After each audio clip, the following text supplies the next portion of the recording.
Resume record. This is our July meeting. Thank you guys so much for being here on a Thursday, 5 p.m. I know lots of you guys might want to get to dinner, so I always appreciate when you guys can come and make it to our monthly meetings. It's a great space to kind of get updates on what we're doing. And so the first thing we're going to go through, of course, is our agenda. We're going to go through what's hot at CP. You know, July is always an interesting time where things are slowing down. And so we've always got work queued up that we want to share with you guys. So we're going to go over what's hot at CP. We've also got special guests from Deja Fox's campaign that we're working with in Arizona for the U.S. House election coming up in a couple of weeks. So we've got Michael here who's going to give us a little bit of update on that campaign, and also from Dr. Terry Scott about our fundraising from the last season, and also who are our next fighters, who are the next people that we're going to be supporting. So we'll kind of cover quickly what our electoral work looks like for the next month. And then, of course, an update from fieldwork. We just came off a huge primary season in multiple states. So we want to get you guys updated about all of our achievements, all of our wins. And then we'll get to the huge meat of it, which is Charles on the hot seat and a fun little community share out and giveaway. So please stay to the very end. There's going to be a little bit of a fun announcement at the very end for you guys to maybe win some merch. So that should be great. And then, so for what's hot at CP for the next weeks, as you can see, we're lots of work going on in Arizona. So we're going to have our primaries orientation meeting. There's still a chance to sign up if you guys like, but we're going to be having that orientation on July 7th. And on July 8th, we'll have a welcome to CP info session. If there are people who are new to this organization and want to learn about our programs, please come to that session, invite your friends to that session. And then, of course, we'll be traveling to Arizona, South Tucson, July 11th through the 16th to go door knocking in the heat. We're very excited to be there to support Deja Fox. And following that, our volunteer action call on July 15th to get the newest updates, our bi-weekly updates on what's going on here, what kind of action can you take regularly with Common Power or otherwise. And of course, our evergreen Friday staging grounds for the local protests that are here in Seattle. You can always join us at the office, come talk to the staff, make some signs, grab some coffee with us. And so we always have that every Friday. And new announcement that the Institute will also be having new lectures called Resetting the Table for Common Purpose Conversations. And so you can always find the RSVP links to these events on our website, commonpower.org/events. But don't worry, we'll also be sending out links and resources following this monthly community meeting, as we always do. And now I'm going to kick it immediately to Dr. Scott, who's going to give us a little bit of an update from this huge fundraising season that they had for the Institute, the long lineup of events that they've done. So I'm going to kick it over to Dr. Scott for a quick update there for those of you guys who have been following along. Thank you, Jessica, so much. So I see a lot of familiar faces. It's very, very good to see you. I'm Dr. Terry Ann Scott. I'm the director of the Institute for Common Power. For those of you who are less familiar with that, the Institute is an educational branch of Common Power, and we launched in June of 2022. So we set our campaign around our anniversary. And as I tell you about the campaign, where we are with it, and why we even engaged in it, I want to recognize where we are right now in this historical moment. For those of you who are on the Institute's website, on the Institute's newsletter, you received a message from me this morning where I outlined the irony and hypocrisy of an Independence Day when we exist right now in a country where the freedoms of so many people, particularly marginalized folks, particularly Black and brown folks, are being stripped away at this very moment. And I recognized that and talked about it. And one of the things I talked about was the fact that at the Institute, we have leaned in completely to our work with educators, K through 12 educators across the country. Because even as we speak, the Trump administration has put a stay on over $6 billion that are supposed to be distributed to schools across this country to allow them to engage in things like after-school programs and teacher training. And we don't know if that's going to be allotted or what the stipulations are going to be, if they're teaching divisive concepts, quote unquote, which means truth in American history, if they won't be able to get those funds. So we know that we are built for this moment, because as much as it feels like we are drowning under the weight of this kind of injustice, we know that we can fight back, and we work very much with teachers to help empower them to do that. We take them on our Truth and Purpose Learning Tour through Georgia and Alabama, Tennessee and Mississippi. We have the application open for that right now. When we select them, they pay nothing. We cover every single one of their costs to go on that journey. And then they have access to grants, $1,200 grants that we give to them so that they can implement things that are taken away away from them. We have teachers who are buying banned books for their students, teachers who are implementing arts programs in their schools because they've been stripped away. That's the work that we are engaging in. That is why we are raising money. We're taking our largest cohort of educators on our learning tour this September. We have 53 educators who will be joining us from across the country and becoming part of our community. And once they do that, they stay in. Every lecture and course that we offer, they go to for free. More than a third of them end up knocking on doors with fieldwork. It is not a requirement of their participation. It is something that they choose to do. And we know that when they go home to their students, each one of those educators impacts at least 100 students the next day. And so by that measurement, we have already been able to impact tens and tens of thousands of students, and we hope to be able to impact close to 350,000 just in the next couple of years. That's why we've done this fundraiser, so that we have the money to be able to support these educators. We've reached 90% of our goal thus far. We are trying to reach $1 million. We have one more day left, and we are almost there. So thank you so much for listening. If you can, we urge any support if you can do it. If not, you being here is a support for the work that we are doing. Jessica, I'll turn it back over to you. Thank you so much for giving me a few minutes to talk about this. Thank you, Dr. Scott. Thank you for taking time out of your day to come join us. And as you heard, there's only one more day left of the fundraiser, so please contribute, please participate. But I want to, we're moving pretty fastly and we're going to pivot a little bit, but I want to reiterate that we're here to support educators. We're here to support fighters who are, resisting in this moment of these attacks on our truth and history. And in that same kind of scope of work, we're not just supporting educators on the front lines, but also elected officials or people who are going to be fighting for us in places like Arizona, that are swing states. They're looking for someone to represent them that will fight for them in the federal and national level. And so quickly, I'm going to now actually pivot to actually give Michael, who is someone from the campaign, the organizing director from Deja Fox's campaign, who has been supporting us, who's been our point of contact for our work that we're going to be doing there in a couple of weeks. And I'm going to pass it to him to also give an update on what is it like in looking on the ground in Arizona right now. Hi guys, my name is Michael Abusevich. Don't worry about the last name. I'm so excited to be joining you all. As Jessica said, I am with the Deja Fox campaign. I am her organizing director. Regrettably, Deja was not able to join you all this evening, although if you're going to be on the ground with us next week, Deja always takes out packets whenever our volunteers do. We've got 2 shifts on all 4 of the last 4 days of the election, so she will be out there hitting the doors with you all. And she's very excited and very happy to welcome you all to Tucson. Just a couple of updates from the campaign. We are seeing a huge surge in support. I'm sure a lot of you probably already saw the poll that came out. If not, when around May 6th, Deja and the campaign had commissioned a poll, showed her at around 8 or 9%. We have shot all the way up to 35%. We've seen a huge amount of growth. We are within striking distance of winning this election, which has just really fueled a lot of the growth that we've been seeing on the ground, and has also led us to receive a lot of third-party endorsements from organizations such as Leaders We Deserve, the AAPI Victory Fund. We've got hundreds of grassroots supporters online. If you ever look at Deja's Instagram or her Facebook or her TikTok, it's always blowing up with likes and comments. And we've also got a really great online community. We have a Discord with hundreds of members. We're always hopping on doing text banking or phone banking all across the country. Just kind of like talking about the stakes of this election. We've all seen what has happened over the past 24 hours. And it has really shown, I think to a certain extent, just a little bit of inadequacy. Well, maybe not a little bit, but just a failure of the Democratic Party to just kind of meet this moment. Unfortunately, the former Congressman Raul Grijalva passed away back in March, and that left Democrats with 1 less vote than they otherwise normally had. 2 other passings have left us with only 213 seats. And as a result, Democrats are without power and have no ability to actually effectuate any kind of change. Deja obviously does not like that. She, if elected, would be the first Gen Z woman elected to Congress. Essentially what that means largely for the rest of the country, and I think more particularly for Democrats, is there is a deep-seated level of dissatisfaction that exists among the base of our party for the leadership that is currently in charge.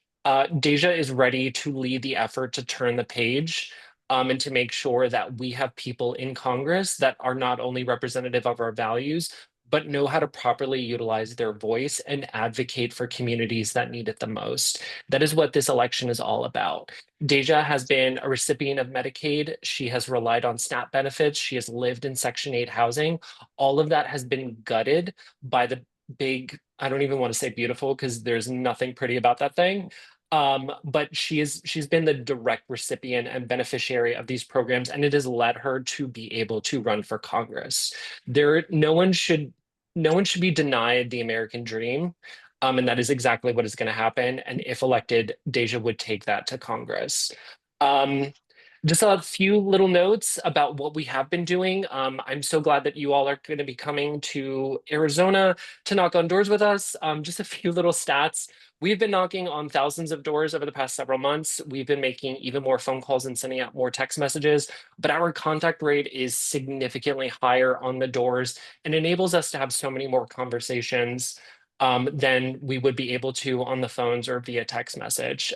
We're literally talking a 20% contact rate, talking to voters versus 1 to 2% on text, or if we're having a conversation over the phone. You would be surprised how many people still don't know about this special election coming up. Every single time we host an event, we see about 30% of the people who actually do respond are still undecided about this election. And us being the first one at that person's door or the first one to talk to them over the phone or via text, we get Deja's message across and they're immediately interested in learning more about her and what she stands for. By the time that you all join us, early vote will essentially be over. Mail-in ballots will be needing to be returned, and the last opportunity that we have is going to be on election day. So much work has been done. There's still so much work left to do. In fact, I've got to hop. I've got a meeting in 10 minutes. We've got a virtual Canvas training that I'm going to be hosting while we're also hosting a virtual phone bank. I seriously just want to express my gratitude, and I want to express Deja's gratitude for those of you that are going to be coming to Tucson and joining us on the campaign, and for your advocacy work and what you all do as well. So thank you so much. Thank you, Michael. And we can't wait to see you there in the 103-degree weather that you mentioned. So we're really excited to, put our sun hats, our sunglasses, and soaked in sunscreen on and join you out there. So thank you so much for being here. I know you're busy, so we'll let you go. And thank you for the update. Thank you all. Have a great day. Bye. All right. Who here has been to Arizona before while I set up this thing? Is anyone? I see lots of hands. I see like maybe 4, 5, 6, 7. Guys, why aren't you coming back in June? If not June, we're going to expect you guys to come back and join us in September. So, Sienna here lives in Phoenix. That's pretty close. We would love to have you out there door knocking with us. All right, let me finish sharing my screen. Hopefully you guys can see this.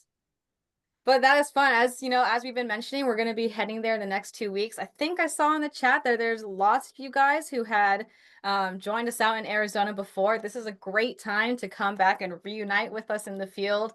I know a lot of people are a little bit nervous about the heat, but we've gone through worse. I think last time we were there, it was 117 and everyone survived. Everyone had a great time. We all utilized the pool. So if you're nervous about that, we're going to take care of you, but we're really excited to be going to South Tucson to support Deja Fox. She actually stopped by our Seattle office a couple weeks, maybe a month ago. We had a great conversation with her. And so we're really excited about her. We're going to get her to the general election. So if you guys can't come support us in the field, I think someone dropped the phone bank in the ground, phone bank in the chat. And so you guys always call voters there. And I think I saw someone's hand up. Okay, all good. And this is the poll that actually Michael had been mentioning, is that she has actually now jumped up from 5 points actually only to up to 35 points, which means that this election is now within the margin of error, or how we like to call it, a margin of effort. And so that is why we're going to be door knocking. As Michael mentioned, there's no more opportunities for mail-in voting, for early voting. So by the time we get there, it's going to be all about the ground game, door knocking on doors, talking to voters, and getting those last voters out to the polls. And so, yeah, we're excited to give you an update after July 15th passes.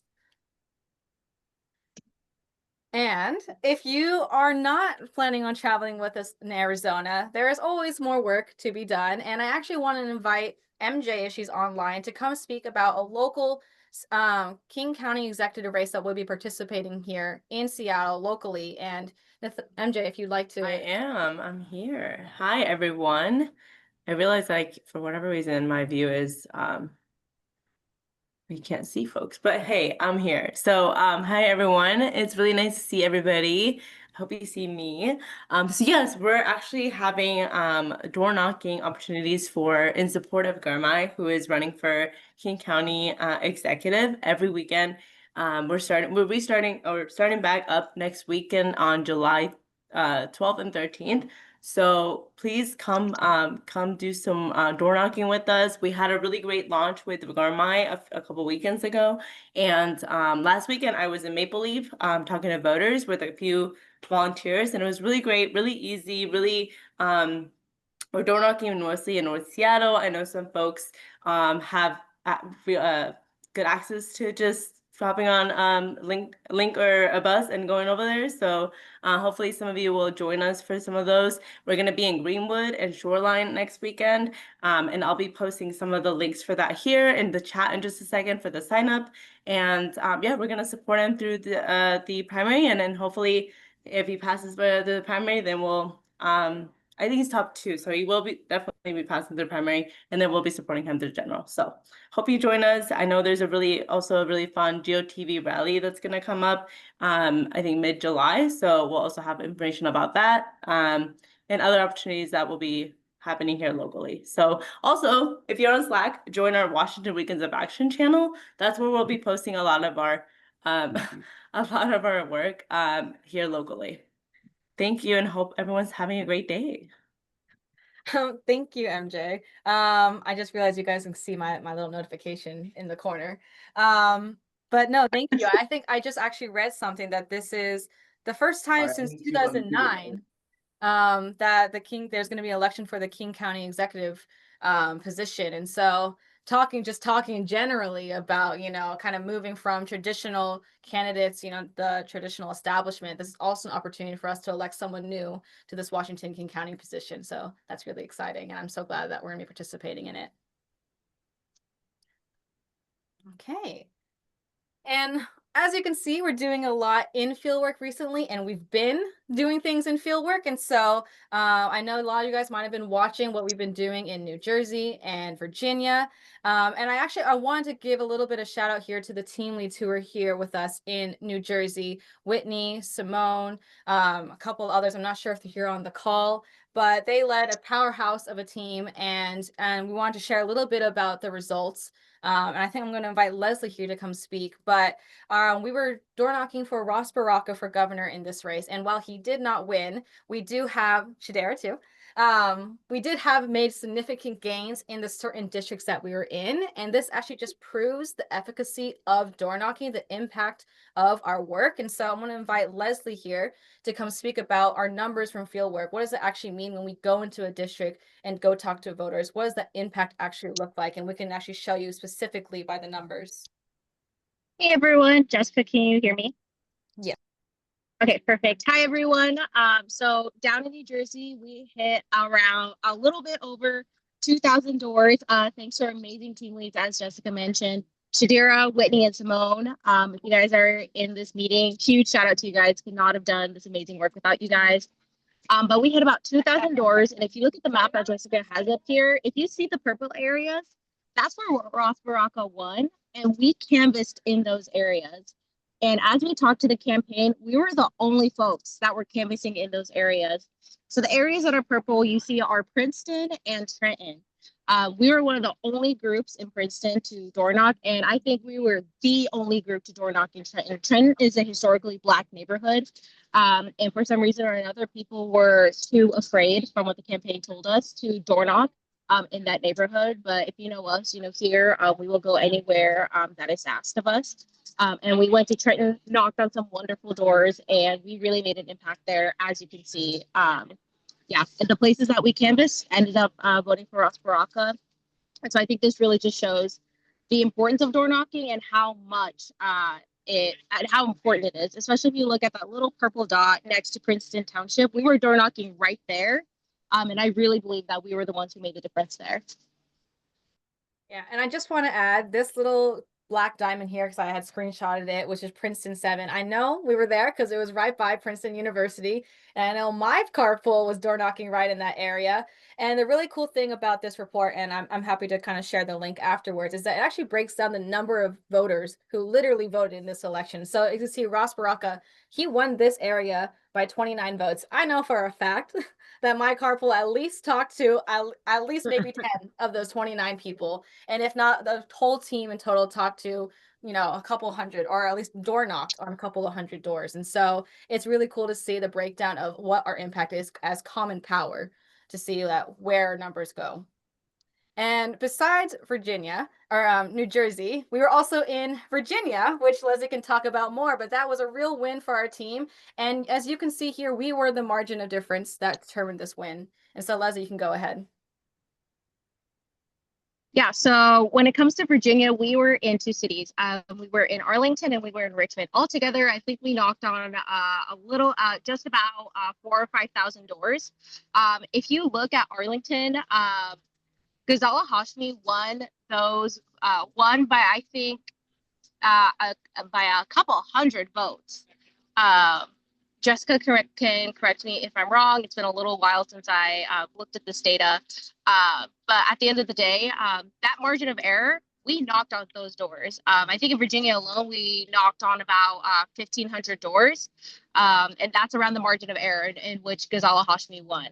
And we were door knocking in those districts. So anybody who tells me that door knocking doesn't work, they can just go ahead and look at this data, because it truly just speaks for itself. Same thing in Richmond. We were door knocking in Henrico County. And again, Ghazala Hashmi won that by only by a more small margin of error. I think it was around the amount, I think it amounts to the amount of doors that we door knocked on, which is about 1,500 doors as well. So again, door knocking works, and it's really amazing to see how our work can really just win elections. So it really was only like those thousands of doors that we hit. That's what changed it, and you cannot convince me otherwise. Yeah, and I just want to point out specifically Fairfax County. If you look at the numbers here by the amount that Ghazala Hashmi won, it was really only by about 605 votes. And so, as Leslie was saying, we knocked on 1,500 doors at least in Fairfax County, and another additional 1,500 in Henrico County. And so we definitely know for sure that Common Power was the margin of difference there. And so we're excited to come back. Who was on the screen that was like, I want to go to Virginia? I think it was a couple. It was Susan. Susan right there. Well, we're going back, and we're gonna need you because you're gonna knock out those last couple thousands that we're gonna do in the fall. So yeah, we're excited to go back to Virginia. This is just one half of the win of getting her through the primary, and then we're gonna be back for the general. But these are a couple of the wins that we've been seeing across the country, amongst other ones that have been happening, such as Zohra Mamdani, where we've been really excited, you know, seeing what's going on in New York. But this is kind of just a little piece of hope for people, you know, as we're kind of experiencing a lot of turmoil in this country and experiencing a lot of these really terrible news headlines and bills that are being passed, that we know that we have the power to make a difference here and now, the elections that are happening in this summer and all the way through the fall and through 2026. And so, yeah, I'm excited for our fieldwork team to get back out there, and excited for you guys to come join us as well. Okay.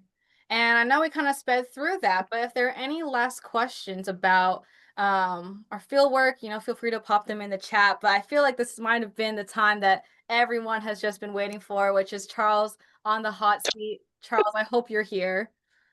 Don't see you, but I hope you're here. Here. Okay, good. Well, Because you're where else would I now be? you're now taking point now. Here's now the time that everyone can ask you their burning questions that they've been holding on to.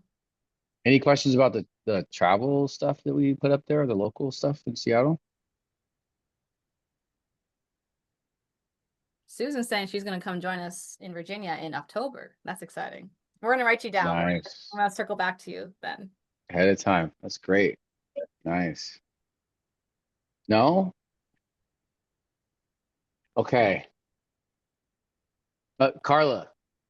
Hey, hey, Charles. I just have a question. I don't know if I guess it kind of pertains to travel because it's about the election that I know Common Power, at least some of you guys were there, when Mamdani got the primary win. And I'm Yeah. curious about your thoughts on some of the comments that came out about him from people like Hakeem Jeffries and others who, generally we like and support, and who were sort of expressing concern that he is not supportive of enough of Jewish people. And I was really disturbed by all that, not because I think that's true, but I was disturbed to see some of the people who were coming out and saying that. And I just wondered if you had thoughts on any of that. I thought it was I don't know, it bothered me a little bit. So I'm just curious Yeah. if you have thoughts, since you were kind of there and talking to people in New York and all that. Yeah, this is first of all, Carla, thank you for the softball first question. Really appreciate that. It's good. I think the thing I like to do on everything, actually, but especially when it comes to human beings, is to like zoom out. And what happens so often in politics, and a lot of this is strategic, is you like zoom in and you like attack on a point, and people, it's tough for any of us to defend some of the decisions that we make or the things that we say on a day-to-day basis. What I know about Mamdani is that he is a young politician. This is where like the lack of experience comes in on the things you say or how you respond to certain things. He's very good though. I would say like he's beyond his not only years on this planet, but years in politics, good at like responding, staying on message. I mean, obviously, like the message is a part of how he won this election. The way that I think about him holistically, though, is somebody who, in general, I trust to make decisions, especially when compared to the other candidates he's running against. And that's enough to like, when you're choosing on who to vote for or who to support, it's not just them in a bubble in a vacuum. It's them and the decisions that they would make as an elected official versus the rest of the slate, right? All of our decisions when we vote, we are always voting for people who are imperfect, who we disagree with. We should actually disagree with a lot of stuff that the people who are voting for, what they're advocating for. So I think that on the question that you're asking about like support of him, I think that I think that establishment Democrats are highly strategic animals, and they show themselves to be that over and over and over again. And that strategy has cost us. And they're in this strategic bubble where they actually don't see candidates in the same way that voters do. They don't see candidates in the same way, or elected officials in the same way that the people have. I think that people have moved on what they expect from their elected officials, and the establishment, especially in blue states, have shown that they're behind.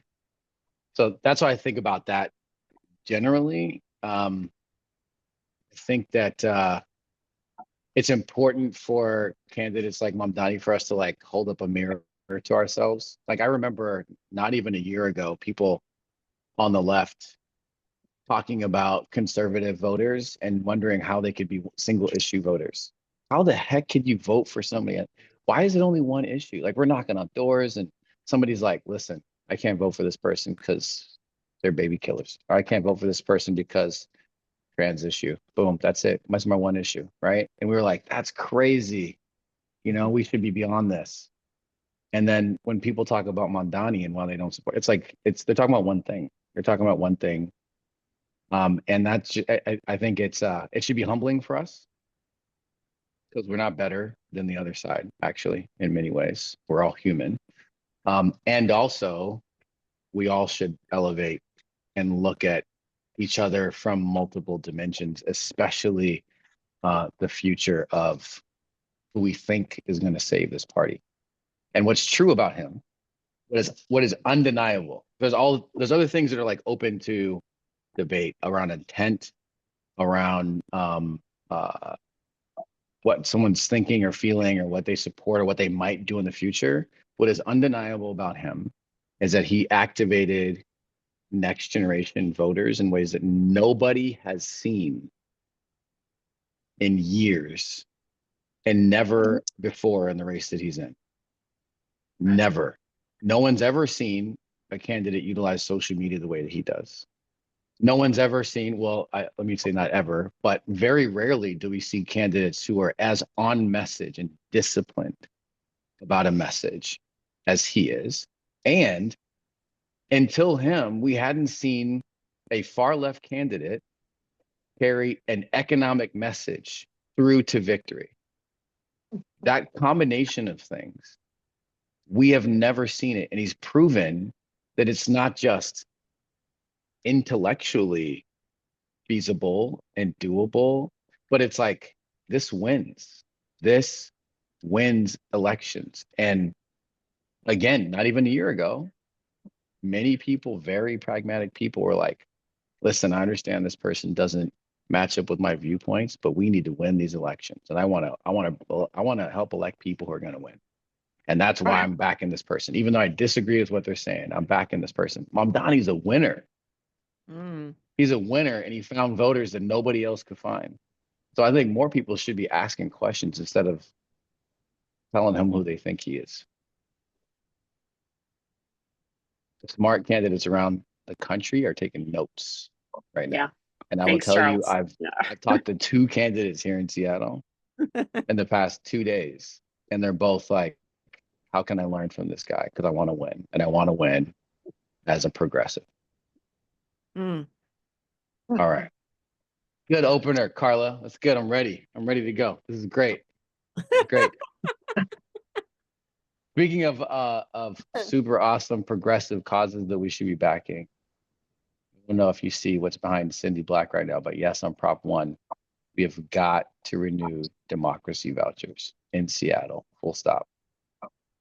Yeah. Model for the country, model for blue cities, blue states. And Cindy has been a champion of that since the very beginning. Maybe she's the champion. I'd say Cindy's the champion.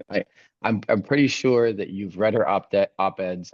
I think she's in 1 or 2 books on this. Like we're honored to have you here, Cindy. Thanks, Charles. You just gave a plug. I was just going to give a plug for the Yes on Prop 1 Seattle, and thank you for doing that. Common Power just became an endorsing organization, so we really appreciate that. Just want to say it's a very unique program, the only one of its kind in the country. It has, had phenomenal results. It's diversified who can run for office, who can donate to elections. So I put all our information in the chat. Please reach out. If you have any questions, check out our website, but it's going to be on the August 5th primary ballot. So not November, it's in August. So if you can vote yes, if you're in Seattle, please vote yes on that so we can renew the program for another 10 years. And that's what this is about. It renews the program to have funding for another 10 years. This is really important that we keep it. It's been great. Thanks, Charles. That's good. Yes, and thank you for reaching out and asking us to join in on the coalition. Here's an interesting thing. If you're not in Seattle, but you know somebody in Seattle, contact them and tell them they need to vote for Prop 1. Common Power is going to be sending out social media posts about Prop 1, but all the stuff that we're supporting on the August 5th ballot. So stay tuned for that. All the stuff and people. We got some questions in the chat, so I'm just gonna go in order and you can tackle them. Let's do it. Yeah. Are they all Miss- from Whitney? No, there's some range, okay? From Miss Faye, are we targeting those 35 GOP U.S. House seats at risk? What are the top ones? I'll go ahead. 35 House seats. Let me name all 35. Ready? Start timer. I'm joking. Yes. So one of the cool things about being in Washington State is that we've got some of the best House members that are here. We've got Pramila Jayapal, senators too, maybe Patty Murray. But Susan DelBene is here. Susan DelBene is one of our congresspeople, and she runs the DCCC, the House effort to protect and flip districts all over the country. And so we do our own analysis, but these days I actually vet my list against what she's got, and I get insight from her. In fact, one of the cool things that happened towards the back half of last year is that she was actually directing us towards some races and like reprioritizing some of those for us in the last few weeks where we had some extra capacity. And also when it came down to us doing ballot curing in California. It was how we got plugged in there so quickly and in the right places. You know, they knew exactly where there were a ton of volunteers and where they had need. So the House is for sure something that it's like right in our wheelhouse. That's a part of our on the offense strategy this year is to take back the House, starting with these 3 seats where the 3 Dems have passed away, and pledging to do so in any House race that was up this year, including the 2 that were in Florida. We cut the margins in half on. So yeah, the House is winnable. I mean, look, let me say this again. This giant bill that just passed is a game changer. I'd say there's 2 political earthquakes. Okay. The obvious one is the bill. Obvious. We saw it coming. We saw how bad it was. We litigated it. We dug into it. It got worse somehow. We know who's like the individual people who lied and still voted for it and all that. Like we all lived through this story. And so this thing is like this slow moving train that just hit all of us. And now we dig through what the final bill was, still research on the impacts of it. Some of it hits right away. Some of it hits years away. Some of it hits individual states very differently. Shout out to Alaska. Wow, Lisa Murkowski. So that's a thing. Obviously, it's a thing. Okay. That's going to land on America in different ways. And there are Republicans who know that they voted against the way that their constituents wanted, and they're going to pay for it. We think the most flippable places are in the House. Senators are tougher to unseat, and the map doesn't really favor us. Not as bad as last year. It's looking better and better as Republicans retire in shame. Shout out to North Carolina. They're going to be back there knocking on doors and winning that seat. So yes, every single House race that you can research and look up or Google, we will be there next year, and maybe some more you haven't heard of. We were able to surface 2,000 volunteers last year. And those aren't unique. Some of you are crazy enough to go multiple times. All right. But Carla, you're like 3 of the 2,000. Okay, probably. We think next year we can support 10,000 volunteers. And we think that we can, some of that is going to be because of this app that we're launching, that Ahmed Baba has been working on for us for about a year, I think over a year now. And that will help us to funnel more people through our process. It'll be more automated. It'll be available on the App Store. You're going to be able to download the Common Power app, and it's going to help you to facilitate travel from one state to another and joining a team very easily. People you don't know at all, you're going to be able to send them the link to this app, and they'll be like, there's Common Power. So that'll be another thing. We're going to work with all kinds of organizations. We hope to work with Vote Save again, Pod Save America's organization. We're talking to the Dems right now, the DNC directly, and then everybody in between that to help feed that funnel. So yeah, we're going to be everywhere and more, maybe too many places.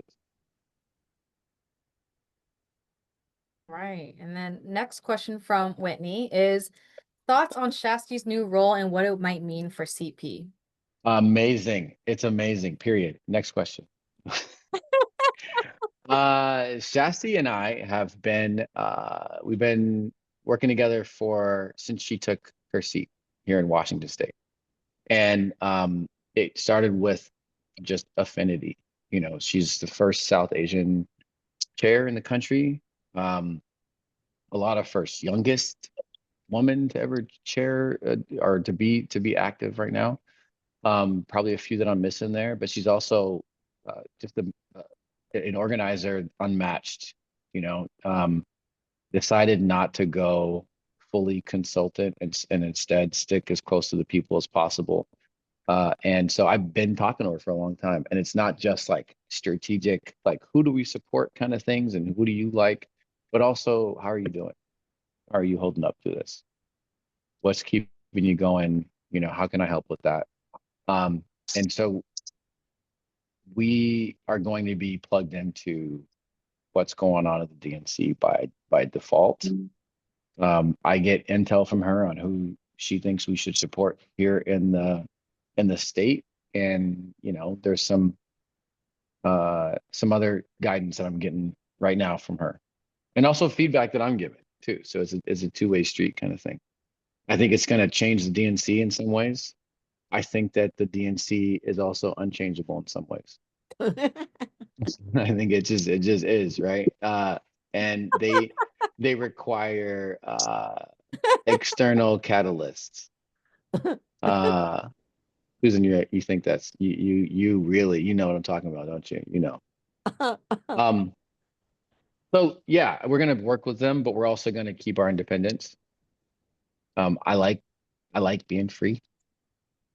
I like being beholden to nobody but you know, the people that are in our system, and being able to pivot and adapt as things change, and things are changing so wildly everywhere that we have to be able to do that. So we're going to stay close, and I'm going to support her, and then we're going to give each other feedback. Love that. There's a fun one from you from Dina Fun. Williams. Is there any way we can use, well, I'm not sure how fun, but is there any way we can use actual footage of Republicans dancing to YMCA after the bill passed in ads for the next year so people don't forget when it's time to vote? Oh, you know, the Lincoln Project's already working on that. The Lincoln oh my gosh, it's gonna be billboards. You're gonna be like, see digital billboards of Republicans dancing and praying that the bill passes. Yes, they're going to own it completely. One of the great things about the political and information ecosystem right now is that they're in so much of a bubble that they have no freaking idea what they just did, some of them. And it's the opposite of what they believe. Amazingly. This is what happens when like Fox News is your only news source, plus like random alt-right, what used to be the alt-right podcasts. Like you just think that you know, this is what everyone wants, and you have no idea what the world actually thinks, and that's going to work to our advantage. So oh yeah, that's going to be used. Could Common Power do it? I think we might. We might. If you want to see what the like cutting edge Common Power messaging is, you're not going to get it on email. You're not going to get it on YouTube. And you're not going to get it on these Zooms. You need to subscribe to our TikTok or our Instagram. Okay. You also, if you really want to have some fun and like learn what next generation messaging looks like, and also if you want to confuse yourself a little bit, you need to follow the Action Academy on TikTok, because that is like bleeding edge political messaging. Donna's writing this down. Donna's gonna you're gonna blow your mind, Donna. Action Academy on TikTok. It is run by Action Academy students.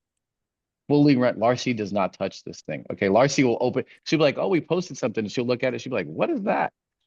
Action Academy runs this TikTok. If you want to see, look, you might get the dancing Republicans, people celebrating this bill on that TikTok faster than anywhere else in the web.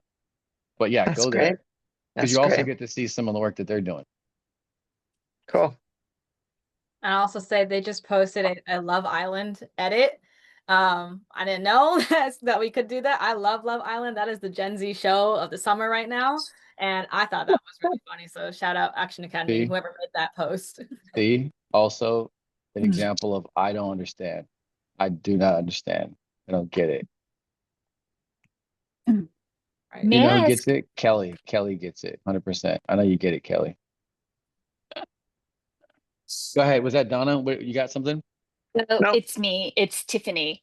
Tiffany, hey. Hi. Hey, I was curious what your instincts are saying Oh, she froze for me. about whether the Democratic evolving messaging and getting I'm sorry, all I can think of is getting their shit together and realizing that you have to sell people like, companies launch products and not just stay stuck in 1968. And I was just curious if you feel or seen anything to give you hope. Yeah. So you broke up a little bit, Tiffany, but I got the gist of that message. Here's what I think about this. I think that the establishment Dems right now, and I just mean like the folks who have been there for years, it's not really only about age. I understand some people categorize it like that, but it's not that simple. Like Hakeem Jeffries is out of step. Two, he tried to do the long speech on the floor, but again, that's like old tools, what's going to happen is kind of like what happened to like Sears, Roebuck and Co. Okay. Which I just said that, and some of the Gen Zs are here like, what are you talking about? Exactly. Exactly. Right. That's exactly. There are some companies who have been around for decades. Who can name one for me? What's a company that's been around for a long, long time, like multi-generational company? Is it like Denny's. Denny's? JC Penney's. JC Penney's. Okay. Okay. These are, if you know about them and you're a Gen Zer and you hear Donna Stringer say it and she knows it, that's a company that has evolved over time. The reason why you don't go into a Sears, Roebuck and Co. and buy clothing is because somebody else evolved faster than them and beat them. Now, there were people within Sears who were like, we got to change our messaging. In fact, some of them work for JCPenney now, right? Like there's people who like quit Sears and they went to go work for JCPenney, and because nobody at Sears was listening to them. And that's what's going to happen is that I think we're at a point now, and it's, is it too late for them to change? No, they can change and evolve at any point. But this is like, again, these earthquakes have happened already. Mamdani has won on a Democratic, a Democratic socialist has won on an agenda that some people thought was too far left. And this bill that everyone saw coming, this train wreck of a bill that everyone saw coming, was not able to be slowed or stopped or whatever. Maybe it was slowed. Maybe give them credit for some slowing and some behind the scenes stuff we don't know about. But the point is that there's no new allies that are like, I'm a Democrat, right? That are saying I'm with the Dems.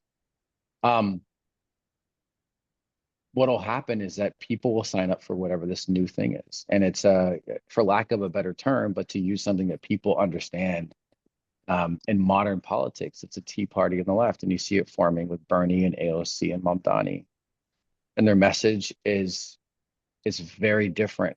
They're candidates that have been traditionally far left candidates, right? And the message isn't about where you are in the political spectrum. It's about where you are on the income level.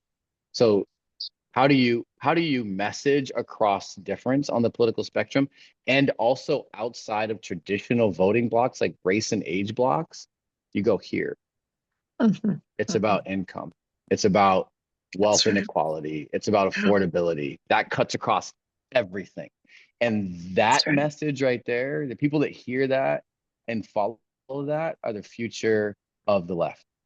The people that do not, or think that that is only for blue places or something, they're just going to find out the hard way.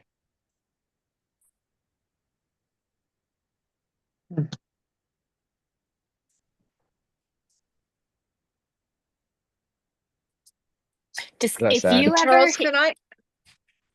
I was ahead, just Donna. gonna say Yeah, one thing. this is.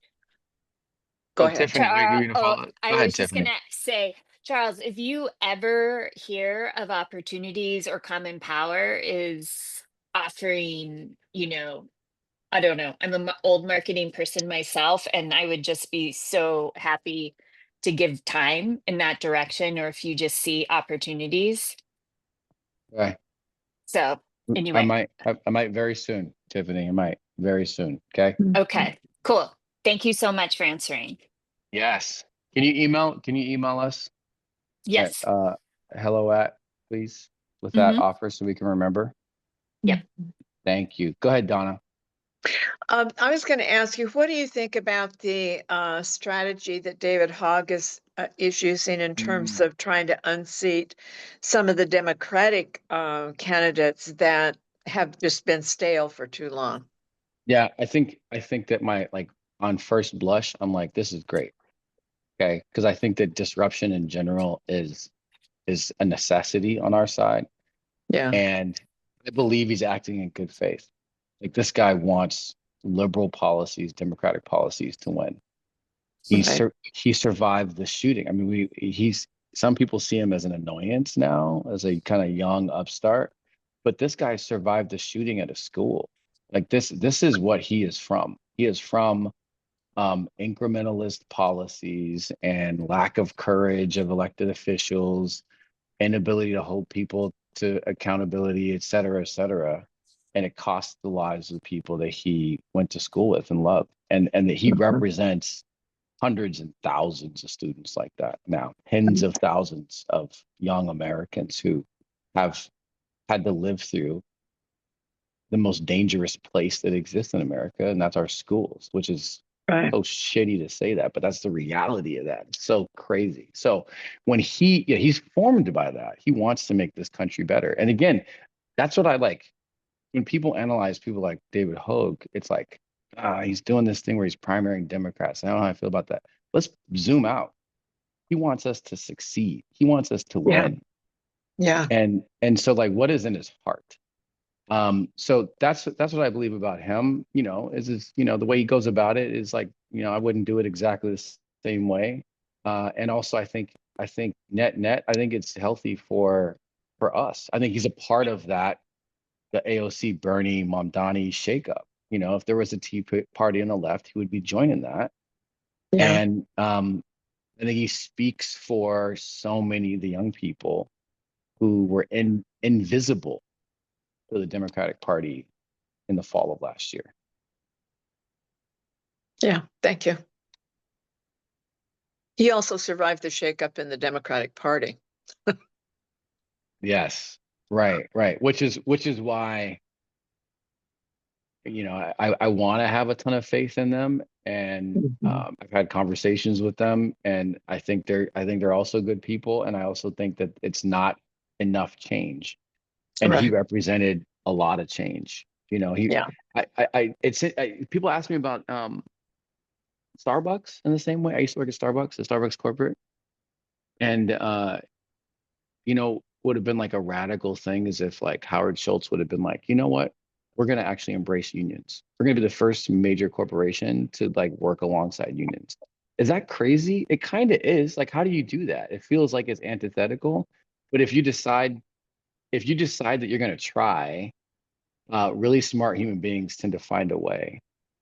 Right. And the innovation is in the trying, and that's what could have happened with David Hogg at the DNC.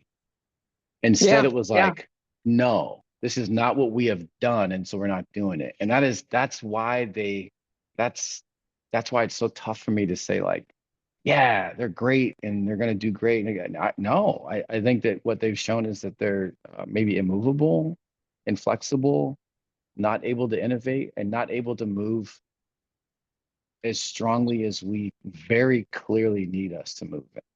Well, and I think the other thing about that is that it's I think it's counterproductive to believe that everything the Democratic Party does is right and we should support them no matter what, when the Republicans, I mean, it's not, we have to get over, I think, the they thing.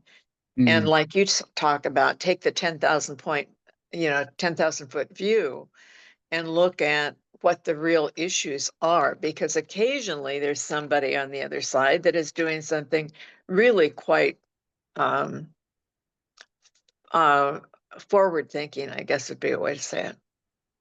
Yeah, and I think that, the way you shrink a coalition is you have a litmus test of who gets to be in it, Yeah, and you start kicking Yeah. people out when they disagree with you a little bit. yeah.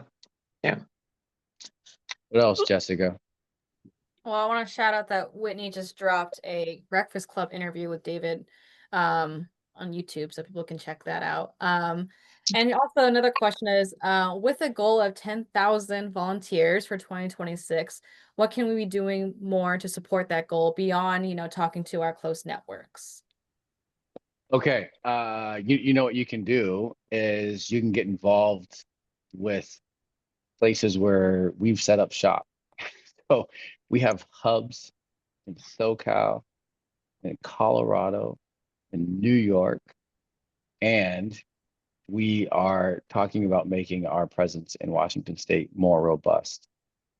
So I think that elections that are right in front of us are great catalyzing tools for people. It's great practice runs for us, but it's really good ways to get people in and give them an idea of how we do our work and who we do our work with. We'll let y'all know that in Seattle, in a matter of days, we're going to make some announcements about the kind of work that we're doing here, who we're supporting, that kind of thing. And my belief is that an increase in presence for Common Power in Seattle will mean more people that we can recruit to what we're doing. More people we can have come down to the office and come hang out with us. More people that will come to the Federal Building Friday protests that we do. More people who will just feel like there's something to do right now versus waiting for the midterms. The crazy message to tell people to wait. There's so much they can do now. We got to move our feet to work through some of this frustration at the very least. So that's one of the ways that I'm thinking that we're gonna recruit is we get people in on these very simple, like 1 degree of effort kind of things, and join us around the country.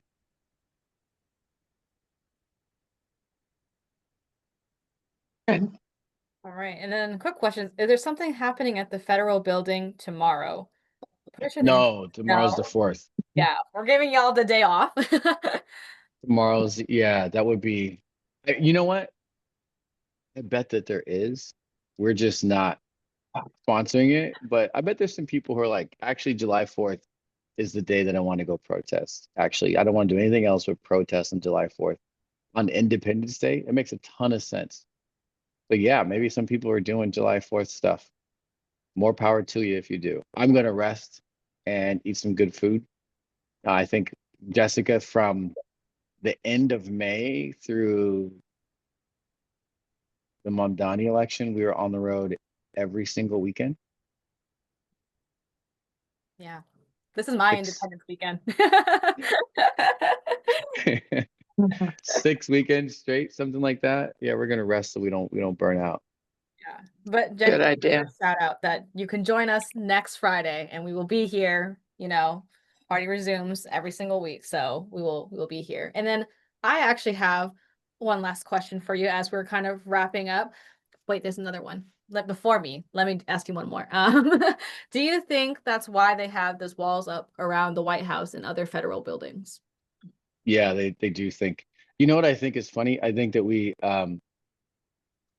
shouldn't. Whenever they put up like walls around the federal buildings and they like prepare for protesters, we should not show up.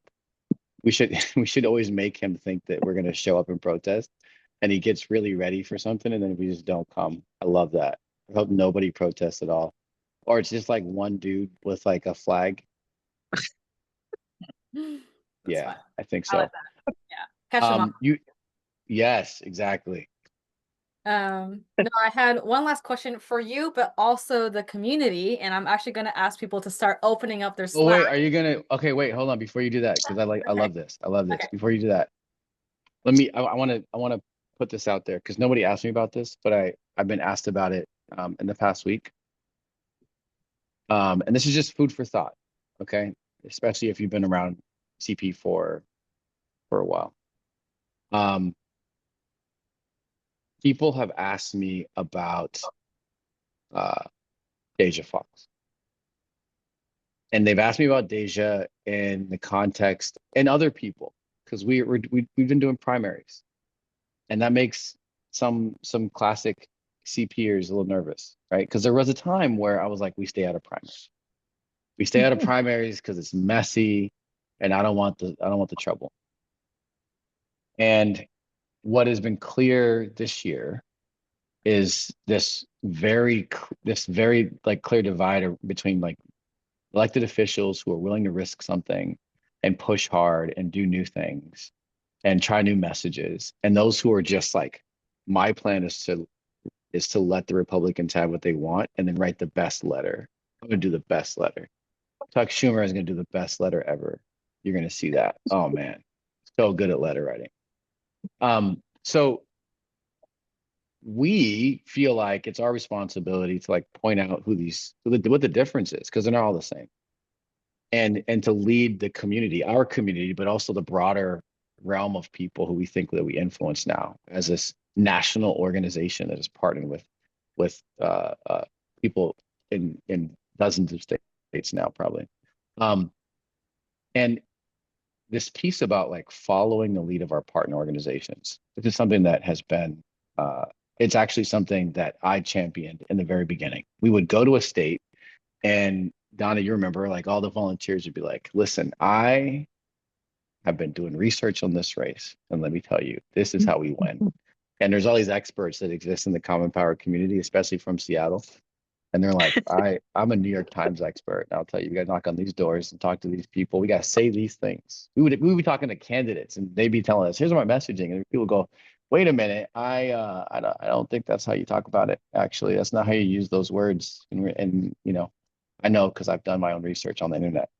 And so I had to start telling people, when we go to a state, your opinion doesn't matter. We have got to follow the lead of the folks on the ground. They live there. This is how we respect them. Right. And so it was how we mitigated some of that.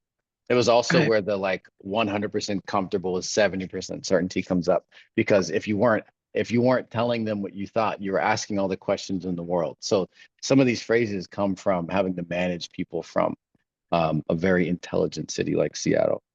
And I'm sure those exist in Colorado and California and New York. But this follow the lead of folks, that has evolved. So what I will say about who we listen to now is different this year. It's not different in that it's not the same people. It's that it includes a new constituency. So before, it has been 501c3, C4s on the ground, community organizations, right? They're like, I live here. These are the people I back. It's been the parties on the ground, state parties, who are like, we've done our research on these people. Here are the candidates to this candidate and not that candidate. Sometimes it's people who unofficially work for these organizations and in these spaces, who can't tell me through their day job, I want you to go and support this candidate, but I get a text message and they're like, hey, this is my favorite candidate. Here's where I want you all to support in this primary. I can't say it officially, but unofficially over some drinks, it's this person right here. What is clear this year, actually what was clear coming out of last year, is that there's a subset of voters who are not attached to any elected official, any party, any organization. In fact, they distrust those things. They don't join them. They don't tell them what they think. They don't answer their polling. They don't come to their meetings. And these are the folks who get their information from social media. These are the voters that we lost last year. These are the people that we did not see how they would vote. We had no idea what they thought. We didn't factor them in. And this is why we lost the election last year. So this year, at the beginning of the year, Common Power says, we're going to start to listen to those people. And the beginning of that is us going out to the inauguration and talking to Trump voters face to face. As we've traveled around to Los Angeles, to San Diego, to Chicago, to New York, to Colorado, we also talk to people on the street. And if you're on our Instagram channels, TikTok, you'll see these interviews that we do. Jessica leads most of these. And we ask people what they think. And these are the people who, again, they're not talking to an elected official. They're not voting or talking in a poll. These are folks that are giving us intelligence about candidates in a way that we hadn't gotten before. And Deja Fox, Roz Baraka, Zoran Mandani come from those people. And we follow the lead of people now who we left last year, all of us, who we could not incorporate into what we were doing last year. And we are here to remedy that. And so if you see us back a candidate and you're like, I don't understand that, I don't get it. They've got endorsements from whoever else. Why are we not backing them? I mean, that would be, you know, all the endorsements that Cuomo got said that we should have backed Cuomo. Right. So that's food for thought for you all. To the degree that you talk to other folks in the community, go ahead and spread that message wide. But that is where I sit today with the success that we're seeing on social media. We're reaching tens of thousands of people on social media. And it's not just Common Power, it's the Institute, it's Action Academy, tens of thousands of people. Some of these people know nothing about who we are, know nothing about volunteering or candidates or voting, and they're listening to us and we're interacting with them and we're seeing a different result and they're pointing to different people. And that's exciting to me right now. You know, in a time where it's really tough to find reason to feel hopeful or to find direction, Common Power has direction. And we are moving forward, y'all. And we're taking y'all with us. It's kind of the perfect segue to our community question that I want to pose to everyone, actually. And Charles, you can give your insight too. But this is kind of our community share out, and we're doing something special for this one that we're actually going to spin up a little bit of a giveaway if you guys open up your Slack and post your response in the Volunteer Voices channel. Who is a political figure or community leader that's giving you hope right now? And as you can see, Jenny's already on top of it. She's just posted the prompt on the Slack. We would love to see your answers. We want to hear from the people, by the people. Who are the people that we should be thinking about? We should be, considering when we're making decisions about our work, our volunteers in our community. And so, Charles, I'll actually hand it to you if you want to answer the question. Yeah, first of all, I just want to shout out that we're giving merch away, brand new merchandise, which is crazy. Can you grab me a shirt? Can you grab me a shirt real quick, somebody, please? It's very cool. It's designed by, I think Willow did a bunch of the work on this, but it takes the Common Power circle and blows it out as birthday. Oh, there's the multicolored circle right there. That's the front of it. That's really cool. And then this is the best part of this shirt, I think. It's the Puya concert t-shirt looking thing. This is Puya in Georgia. Born for Action. Common Power is born for action. And it's got detail of all the doors that we knocked on, in which states we knocked on them in. That's super cool. This is one of my favorites. It's very cool. It's got some people in the background here that are notable. That's Marty Jacobs. That's Marty from back in the day. I also show off there's that super cool jean hats. Ooh, you got the hat. Them. Yeah, I had this in my backpack because I wanted to steal it first. But I'll pull it out for the community meeting. That is our new merch. I think it's sick. And look, there's this little logo here that's different types of people who have joined us on the ground. So shows the diversity of our community here. And it looks cool. Like jean hats are cool. Very trendy these days. So you guys should Yes. definitely respond in the volunteer voices and maybe win some merch. I'm gonna go with two. And this is funny. I'm gonna go with two. One of them obviously is Zohran Mamdani, obviously game changer. There's in politics right now, because it was such a shock to the system, there's like before Mamdani and after Mamdani. Okay. There is like the consideration for a socialist Muslim 30-year-old to run anything in this country.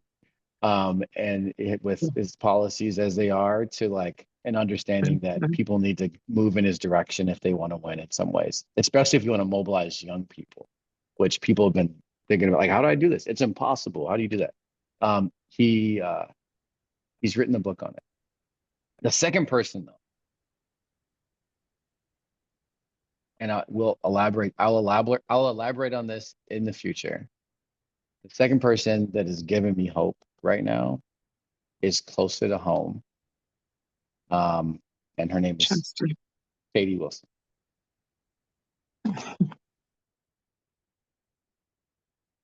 Katie Wilson, running for mayor in Seattle.